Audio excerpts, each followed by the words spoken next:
The oxen stumbled. The ark shifted. A man reached out his hand to steady it, and God struck him dead. That is the entire scene. 3 movements, 1 death. The text does not pause to explain. It does not offer comfort. It simply records what happened. Uzzah reached out and took hold of the ark of God. Because of his irreverence, God struck him down, and he died there beside the ark. He was trying to help, and he died for it. Why? The next thing the text records is important, not a theological explanation, not a voice from heaven clarifying what just happened, a reaction. David was angry because the Lord's wrath had broken out against Uzzah. Angry. The man described as a man after God's own heart was angry at God. The text does not condemn David for that anger, it simply records it. And then something shifts. David was afraid of the Lord that day.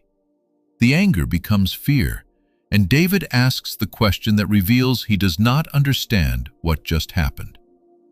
How can the ark of the Lord ever come to me? David was the one who organized this procession. David was the king, and David did not know why Uzzah had died.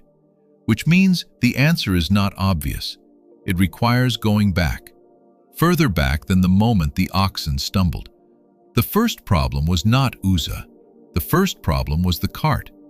They set the ark of God on a new cart, clean, respectful in appearance, but not what God had prescribed, and not an invention of David's own imagination.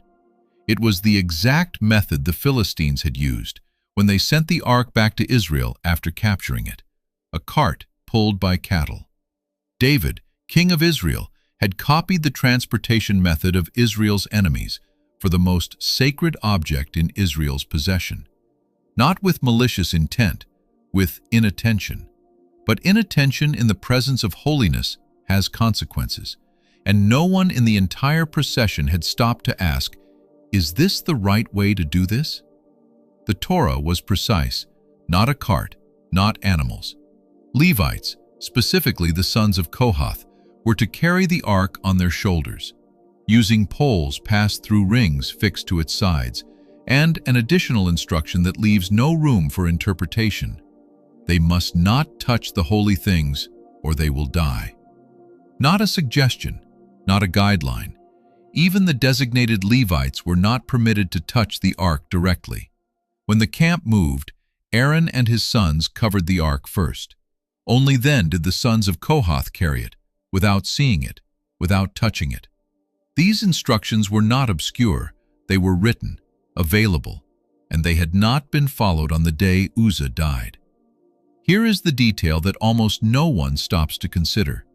Uzzah was not a stranger to the ark.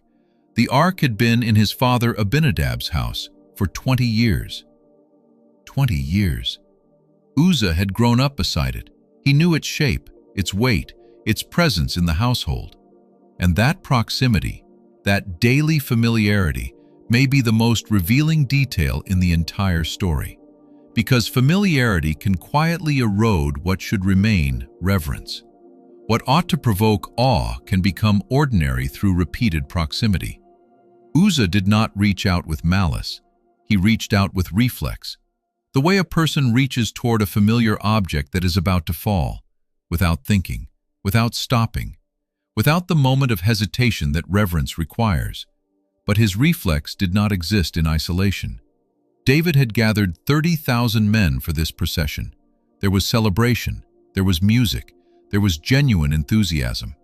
And no one, not David, not the priests, not the Levites, had consulted the Torah about how this was supposed to be done. Uzzah's hand moved before his reverence did, but the conditions that made that moment possible had been created by decisions made long before the oxen stumbled. The error was not individual. It was collective, a shared inattention to the question of how in the presence of something that demanded precise attention to how. Why did these rules exist?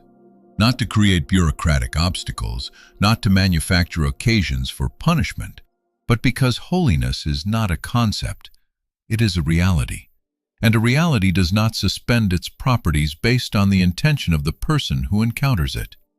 The ark represented the presence of God among his people, not symbolically. The text describes it as the place where God was enthroned. And the presence of God, encountered without the preparation that presence requires, is not neutralized by good intention. Uzzah did not die because God was searching for a reason to punish a loyal servant. He died because holiness is real, and its consequences do not bend to accommodate the sincerity of the person who approaches it unprepared. David does not bring the ark to Jerusalem that day. He leaves it in the house of Obed-Edom for 3 months. And the text records what happens. The Lord blessed him and his entire household. The same ark, the same presence, now blessing the family that received it. The same presence that struck Uzzah blessed Obed-Edom. Not a capricious God alternating between punishment and reward.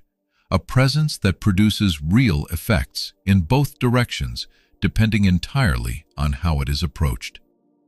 When David returns for the ark, he consults, he prepares, he appoints the Levites to carry it as the Torah prescribed, and he says something the text preserves as his own acknowledgement of what had gone wrong. It was because you Levites did not bring it up the first time that the Lord our God broke out in anger against us. We did not inquire in anger against us. We did not inquire of him about how to do it in the prescribed way. We did not inquire. That sentence explains everything. God killed a man for touching the ark. He tried to help. Yes, he did. And the text never claims otherwise. But his death was not the result of a God searching for reasons to punish. It was the result of a chain of decisions made by many people that placed an unprepared man in contact with something that required preparation. The question this story leaves is not, was God fair to Uzzah? The question is, what does it mean to approach what is holy, and what happens when familiarity quietly replaces reverence? Uzzah grew up beside the ark. He knew its presence, and somewhere in those 20 years, the extraordinary had become ordinary. The sacred had become familiar. And on the day the oxen stumbled, his hand moved before his reverence did. He tried to help. The text never says he didn't. It says the ground he was standing on required something he was no longer bringing to it.